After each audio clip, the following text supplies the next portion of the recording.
All right. Shalom Aleichem Rabotai. Welcome to our class on Yalkut Yosef. We are on the topic of Netilat Yadayim. Towards the end, Netilat Yadayim is the seventh siman in Shulchan Aruch, and with that, we will be finishing the first volume of Yalkut Yosef. This big volume is 7 simanim, so we are towards the end of the book, Be'ezrat Hashem. Once we finish it, we have to discuss if we are continuing to the next topic, to the halachot of tzitzit, or whatever we want to choose, Be'ezrat Hashem. But thank God, it's going well. Your permission, since it's the end of Sefer Bereshit and the beginning of Sefer Shmot is Shabbat, perhaps at the end we could designate a few. Oh, Simon, I was talking about designating a few minutes to the end of the shiur for a drasha on the Parshat Shavua. Guess who appears? The guy that's designated to designate us for that. Okay, so Be'ezrat Hashem. So Simon, leave us 5 minutes at the end for the shiur, Be'ezrat Hashem, on the Parshat. All right, so let's continue. So we were talking about different things that make your hands impure or have ruach tum'ah, the evil spirit on them, and they require you to wash them before you do anything that has to do with kedusha, like saying brachot, answering amen, and stuff like that. So hanogea beraglav, he says, whoever touches his legs, you have to wash your hands, not because of impure reasons. Cleanliness, there's sweat on the legs, there's area that are needs to be washed. Sometimes you don't even notice that it's there. So when you touch your bare legs, he says, it's right for you to wash your hands. And the right way to do it would be 3, 1 on each side. Of course, we're not talking about the natlan. Who remembers the natlan, the cup? When is the only time we are officially obligated to use the natlan? That's before we eat bread. That's the only time it's 100% an obligation. In the morning, it's recommended. And if you do it with a natlan in the morning, that's the way you can say a beracha. But all the other times, it's not mandatory, but it's good. It's good to do it, but as long as you get the 3 in each hand, you're covered. And he says here, yes, even if your legs were fully clean and washed, it's worthy for you to be strict upon yourself to go and wash your hands once you touched your bare legs. He says, some say, this is interesting, that if someone touches a goy, a non-Jew, he needs netilat yadayim. And even if Oshit yado legoy, even if the goy sent his hand out to you and you want to shake it, you want to give him the kabod, after that you still have to wash your hands. He says, Aval lo nagu lachem, but this is not our custom to be strict like that, and definitely not to be strict on that when it's done in public. Imagine the chilul Hashem that could come from that. Oh, the goy touched me, I have to go wash my hands. First of all, we're not obligated to do it, but even if you want to do it, obviously don't do it in a public matter that will cause embarrassment. Yigal, long time. Shalom Aleichem, Baruch haba.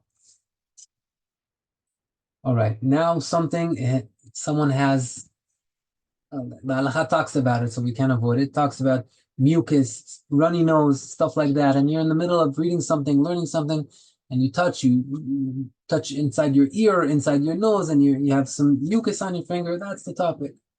So he says, some say that you're not obligated to do a netilah, to wash your hands after that, and some disagree. And therefore, whenever we have a disagreement, what's the halacha? Let's see. Therefore, if you're in the middle of learning, meaning something that's important, and any second that you leave it, it's a big deal, right? Like we learned in Pirkei Avot when we spoke about the importance of learning Torah, that it's one of the foundations that the world is standing. You remember we brought a story about the Gaon Mivilna, the great genius from Vilna, that one day into his Bet HaMidrash, one of his young students walks in, and as the student walks in, he stands up. And afterwards, everybody comes to the Rav with no shame. Rav, you're standing up for your student. What happened? Tell us what happened here. And he says, there was a moment last night that nobody in the world was learning Torah, and he was the only one that was learning Torah. He was holding the world on his back, and therefore, I stood up for him. Steve, I'm noticing right now that you have a book in your bookshelf that it says, Haggadah, what is that? Or something like that. Or Aleph Bet Gimel Dalet Hey. It's upside down. It's a Hebrew book, huh? What's going on over there? That's your library at work? Psh, wow. Oh, I thought it was a book cover. Now we see. It's a good trick. It looks like you're learning hardcore Hebrew. It's just the cover. This is from the kids in school. From the kids. Beautiful. I keep them. Very nice. Yeah. All right, your kids made the cut. They're in the shiur. Always. Fantastic. Okay. Thanks for revealing. All right. So back to that. dirt on the hands from those things. So he says, lekatchila, meaning to begin with, you should be careful with that. If you did reach a point like that where you touched, those sticky areas inside your ears or your nose and it's dirty, then you should be careful and wash your hands.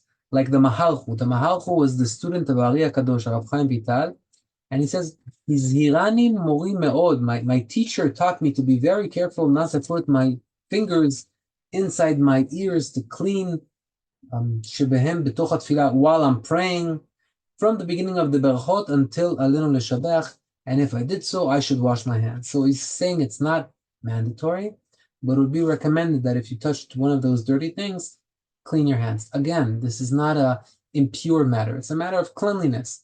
When you come to the tefillah, when you come to the Torah, a person needs to be clean, needs to, show that you have respect for it. So that's why on the topic of washing our hands, you should wash your hands for that, but again, it's not mandatory. Now, what happens with little children? Little children, they're constantly touching everywhere. They touch their legs, they touch their hair, they scratch their head. They don't know all these halachot, right? So what do we do with them? Do we teach them?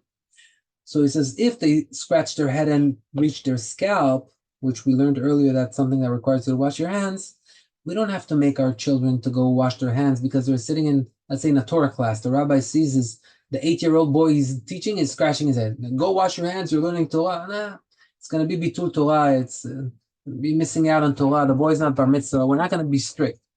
So it says, to begin with, lekatchila, it's good that the teacher will teach the students, we shouldn't scratch our head. Teach them the halachot. But if they do it, it's okay. They don't have to go and wash their hands. Or perhaps you should teach them to clean it on some sort of a shirt, towel, something that, the hands are not going to maintain with it, but don't require them to go wash their hands and miss learning Torah.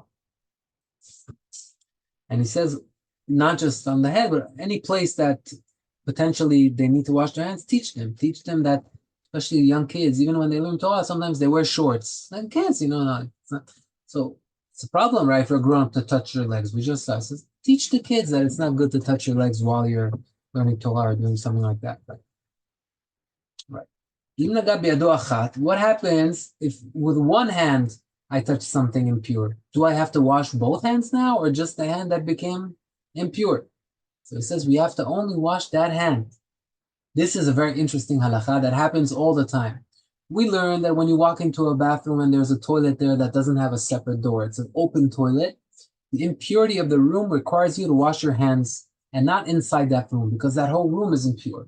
So you have to go to the kitchen or whatever it is or another sink and wash your hands. That's what we learn. Now, what happens if you only put one hand into that room, but you never walked in? You have to wash both hands. In that case, you only wash that one hand. When does it happen? Sometimes children leave bathroom doors open. You want to close them. So you put your hand in to close it. Oh my God, my hand was inside an impure room. Now I have to run and wash that hand. Now again, washing the hand is good and it's recommended, but it doesn't mean that you have to do it that second. It means that if you're going to say a bracha, or going to learn Torah, or going to answer amen, then there's a problem with that hand right now. So therefore, it's good to do it right away so that you don't forget. But if you do it a few minutes later, it's not like it's a problem. Okay? It's the same thing with the thighs or with the lower part of the legs. Any area that is normally covered, then for that we wash our hands. And also be careful not to scratch your head, as we said before, during learning or during tefillah or during even inside a meal. Why? Because those areas, even the legs, there's sweat in there. He says, but if you touch in the areas that are revealed with hair, for example, on your head, there's no problem. You touch the surface of your head or your arms, there's hair on it and you touched it. All right, that doesn't require, it's not like anywhere that has hair requires you to go wash your hands. The areas that have hair and that are covered, they have much more potential of sweat. Therefore, when you touch those areas, that will require you to wash your hands. And he writes here a comment regarding touching the head, the scalp. He says, we are talking only about the place that is usually covered. I guess the rabbis that wear hats, then their whole hair is covered. So if they put in their head to scratch and they close it, the problem. Or for us under our kippah. But from this, I understand that if I'm scratching, a little beard or sideburn, there's not an obligation. I don't have to be stringent and go wash my hand.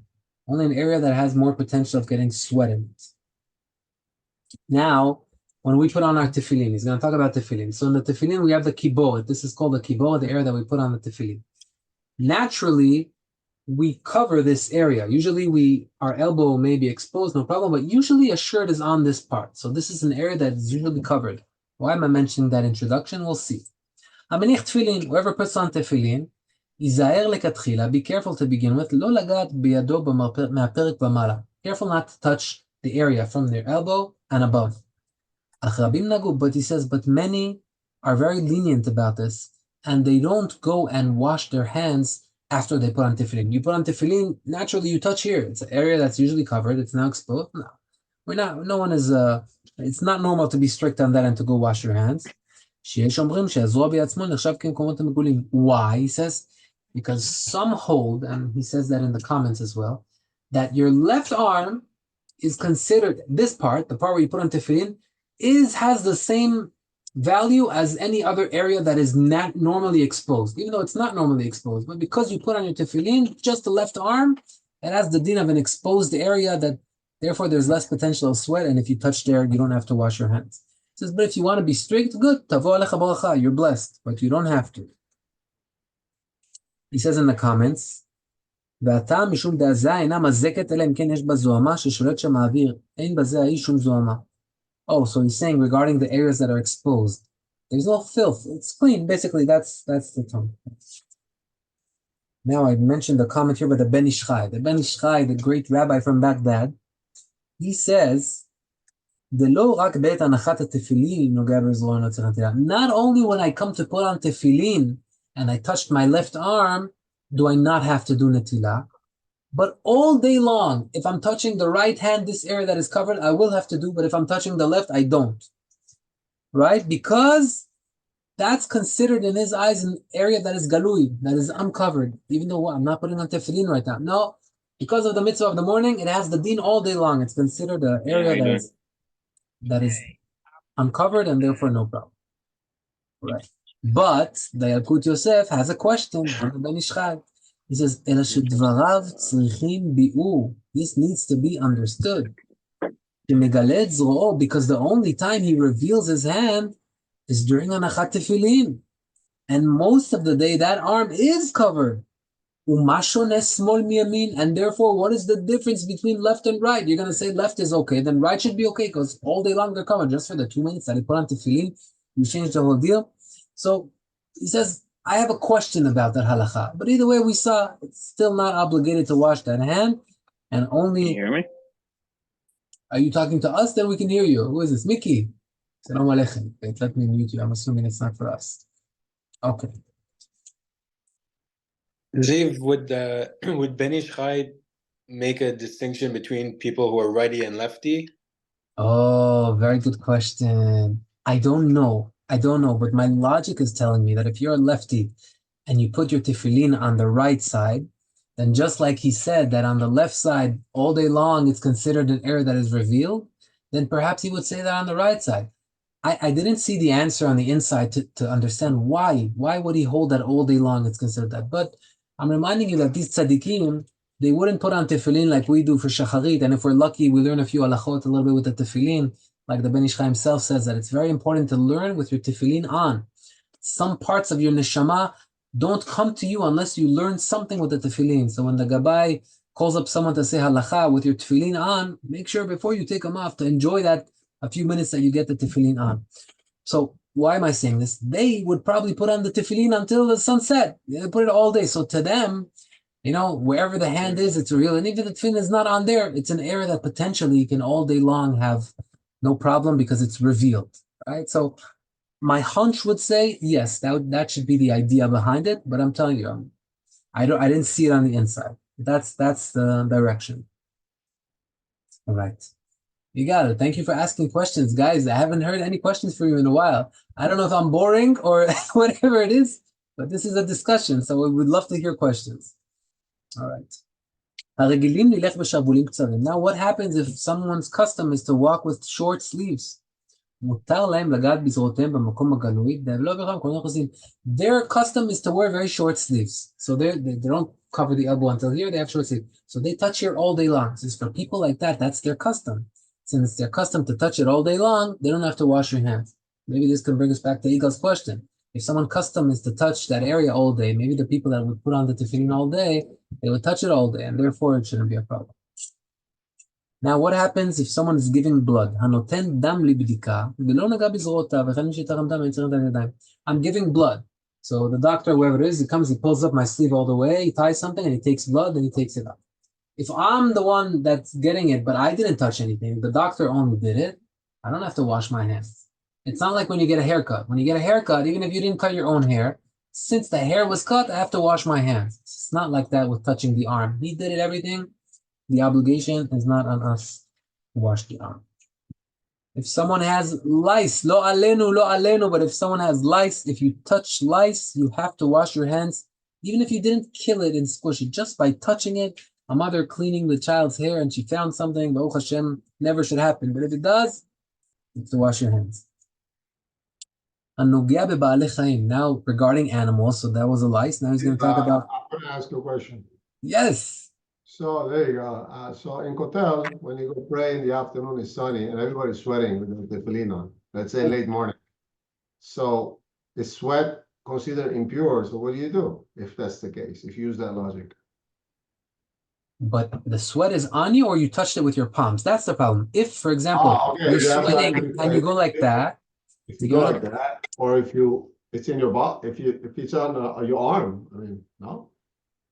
The problem is if your hands made contact with it, not if it's on you. Because think about it. He says if you touch the areas that have potential of sweat, if I don't touch them, I don't have to wash my hands. But it could be sweating in there, right? It's hot. What if your hands are sweat? Because it's hot. But if your hands are... Okay, good question. I would say that according to the logic that we're seeing here, it may be a problem because it's dirty.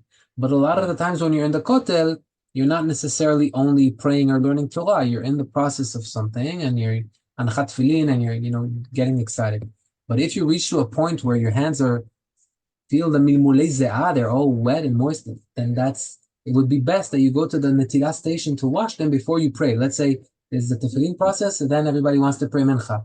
If you feel sweat on your hands or you wipe sweat off with your hands, I would say yes, it would be good to go and wash your hands. I was preparing myself, Bezrat Hashem. Bezrat Hashem. Coming on this summer, so. This summer, your son? Bezrat Hashem, yes. Baruch Hashem. Mazal tov, mazal tov. Thank you. All right, so we were in the topic of touching animals. So he brings an example here of a cat or a dog. Some say if you touch them, you're not obligated to wash your hands, even though most people feel the need to wash their hands after they touch that animal. But are you obligated? He says some say that you not have to, but it's good to be strict if you can. So if you're able to wash your hands. Now, why does he say it's good to be strict? What are we reading between the lines? In other words, he's saying you're stuck somewhere in a train, on a bus, I don't know, whatever it is, and you touch that dog, and now there's mincha, and you want to join everybody for the minyan. So it's good to wash. Doesn't mean you have to. You don't miss the minyan right now because no, I touched the dog. That's what we're reading between the lines. Same thing with touching a pure animal, whether the goat, sheep, whatever it is. It's good to recommend that you wash your hands because most likely these animals are not clean.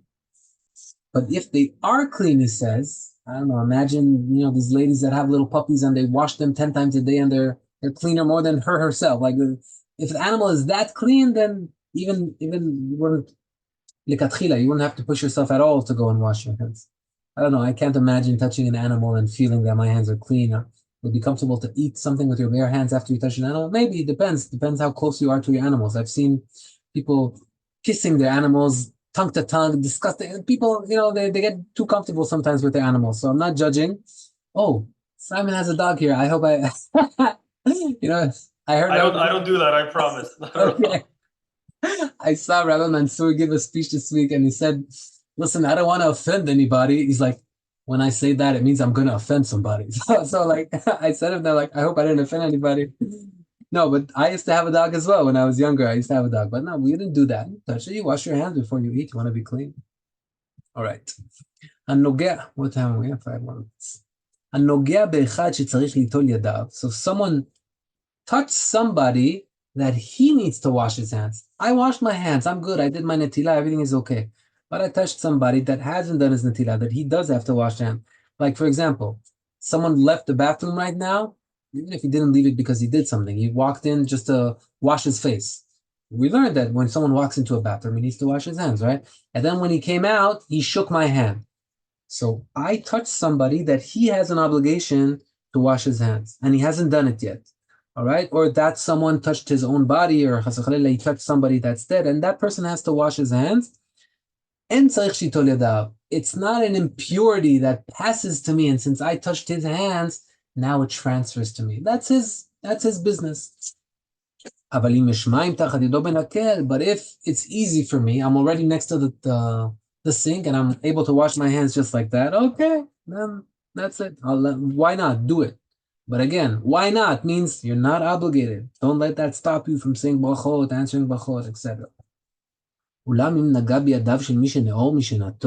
But if I touch the hands of somebody that just woke up in the morning and hasn't done netilat yadayim, even if I touched his hands while they're completely dry, why is he mentioning that they're dry? With water, the impurity passes. When stuff are dry, nothing passes, he says. Even if I touched his hands while they're completely dry, I tell you, go and wash your hands. Why? It says because the impurity of the tum'ah that lays on somebody's hands when he was sleeping at night is much stronger than the impurity that lays in the restrooms that we have today, or any other tumah. That's the top. That's why we're obligated to wash our hands in the morning, as opposed to the other times where we say, okay, if you can do it, we never say a bracha. No, for the morning we go. So the impurity level that dwells on somebody at night is much higher than the restroom. Therefore, if you touch somebody's hand that hasn't been netilah, then, it happens. Let's say I'm thinking out loud with you right now. You have a business meeting with a fellow Jew that's not observant. So you don't know, did he do netilah in the morning? Did he not do netilah? How am I, he just won't, or do I have to, after I shook his hand in the meeting, do I have to go wash my hands? But he has to think to himself, maybe this person already naturally washed his hands even without noticing under a sink 6 times, or whatever could have happened. Whatever it is, have it in mind. The morning impurity is the highest level. Whoever did not have water for washing his hands for shacharit, and he had to clean his hands in something else, like a towel or something dry, that Maran Shulchan Aruch, the Shulchan Aruch holds that he says a different beracha. He doesn't say al netilat yadayim, because he's not doing netilat yadayim. Shulchan Aruch says he should say a bracha al nekiyut yadayim. Baruch ata Hashem Elokeinu melech haolam, for the cleanliness of my hand. That's the translation. Al nekiyut yadayim. Oh, all right. It says, but the Gaon Mivina says that he could even say al netilat yadayim, even just by cleaning your hands with a towel. But some say, Steve, I'm going to ask you a question now. Be ready. But some say that you should not say a bracha at all when you don't use water. Because how can you say al netilat yadayim when you're not being netilah? Netilah means I pour it on top. You're not doing that. So how can I say that bracha? And don't come and invent another bracha that Chachamim never brought us. Chachamim never brought us the bracha of al nekiyut yadayim, on the cleanliness of the hands. And therefore, some say that you shouldn't say that bracha. So I'm going to ask you now, Steve. You know what I'm going to ask you? What is the halacha? Some say you should say a bracha that is different. Some say you should say the original bracha. Some say, no, don't say any bracha at all. What would you say? I say no. Very good. 12 points, as we say in the Israeli. Tafek lebracha Lakel. Sigal, chazak u'baruch. This is what he says over here. Shev ve'al ta'aseh adif. It's much better to avoid the machloket. Maybe it's like this opinion, maybe it's like this opinion, because we hold that saying Hashem's vain, his name in vain, is a isur from the Torah. It's a isur deoraita. Saying berachot is a bracha, you said it, it's a mitzvah from Chachamim, it's a mitzvah from the Rabbanan. But if you're saying it wrong, you're going over the words of the Torah that's much higher, and therefore we should not take a risk. Okay, we'll stand here because Simon is transmitting to me that we have 5 minutes left. Thank you. It was telekinesis, whatever it was, telepathy, it worked. Okay, so with your permission, we're beginning this Shabbat, Bezat Hashem, the book of Shemot. And I want to share a short idea with you that I heard from Rabbi Yigal Cohen, a big Machzir B'Tshuva, Tshuva rabbi in Israel. It's talking about a midah. So what happened here? Vayakom melech hadash al Mitzrayim. The Torah says a new king came up in Egypt, Asher lo yada et Yosef, that did not know Yosef. Now, what does it mean you did not know Yosef? We have to remember the impact that Yosef had on Egypt. How can you not know Yosef? In other words, Yosef saved the world. What do I mean? He had a master plan. He says there's going to be famine, and therefore, in these 7 years, we need to collect the food. And he collected it in a way and knew how to preserve it in a way that when people come, he's going to be able to give it to them. And in those years of famine, of hunger, whatever it was, he was able to feed the world. Without him, the world would have died. Mamash, actually, he saved the world. And now comes a new king that doesn't remember Yosef. And the Torah mentions it. It feels a need to mention it. And what does the Torah teach us? Whoever is kofer batova, whoever is ungrateful to a human being, sofo likfor batovato shel HaKadosh Baruch Hu, will eventually be ungrateful to the Kadosh Baruch Hu himself. One thing leads to another.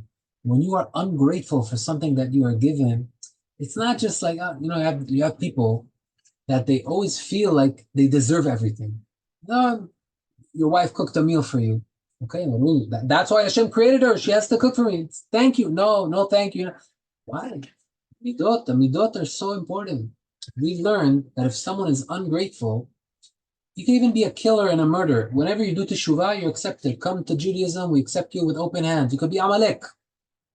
Machloket about Amalek, but let's say you could be a terrorist, whatever, and come back to Judaism, we accept you. However, Ammon and Moab, the two nations that were ungrateful, you remember what ungratefulness they had when Am Yisrael left Egypt? They did not accept them with bread and water. How can you do that to us? We saved your great-grandfather. You came from Lot. Ammon and Moab came from Lot. And when he was held in captive, Avraham Avinu went and fought a war to save Lot. So now the grandchildren of Avraham Avinu are in a situation where they need bread and water. The great-grandchildren of Lot are there, and they're not giving it us ungratefulness. Hashem says, a nation like this, I don't want you to marry within them. No matter what, how many tzaddikim they become, they cannot convert it. No marrying them.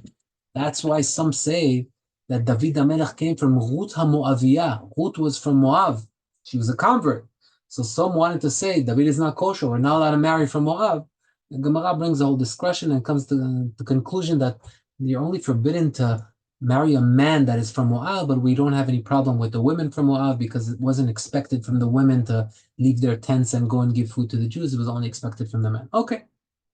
Either way, the midah, this attribute of being ungrateful is something that Torah is very much against. And it says that if you are ungrateful to another human being, you will end up being grateful to Kadosh Baruch Hu. And the proof is from our parasha.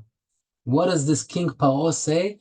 Vayakom melech hadash, a new king came, shelo yada et Yosef, that he did not know Yosef. How can you not know Yosef? There must have been statues of Yosef all over Egypt, the man that saved us. He forgot Yosef. He was ungrateful to Yosef. Later on, what happened to him? When Moshe Rabbeinu comes to him and says, God wants to release the Jewish people, let us go. What does he say? Lo yadati et Hashem. I don't know who God is. How do you not know who God is? When you are ungrateful to a human being, it leads you to become ungrateful to HaKadosh Baruch Hu. That's the lesson of what happened with Paro. How did he forget Hashem? By forgetting something good that another Jew did to him. However, and we'll conclude with something positive, something good. If a person is grateful to another human being, that will always eventually lead him to be grateful to HaKadosh Baruch Hu. We teach our children, you get something, say thank you. Say always have the hakarat hatov, being grateful, because by being grateful to us, to other people, that will lead us to be grateful to HaKadosh Baruch Hu. I hope that we can be successful in that. We surround ourselves with grateful people. We're grateful for you, Ziv. Thank you. I'm grateful for all of you. I learned so much from you guys. Baruch Hashem. Thank you very much. We are grateful. We are definitely grateful. Fantastic. Thank you. Shabbat Shalom and great seeing you all. All the best. Bye-bye. Excellent. Yeah, thank you.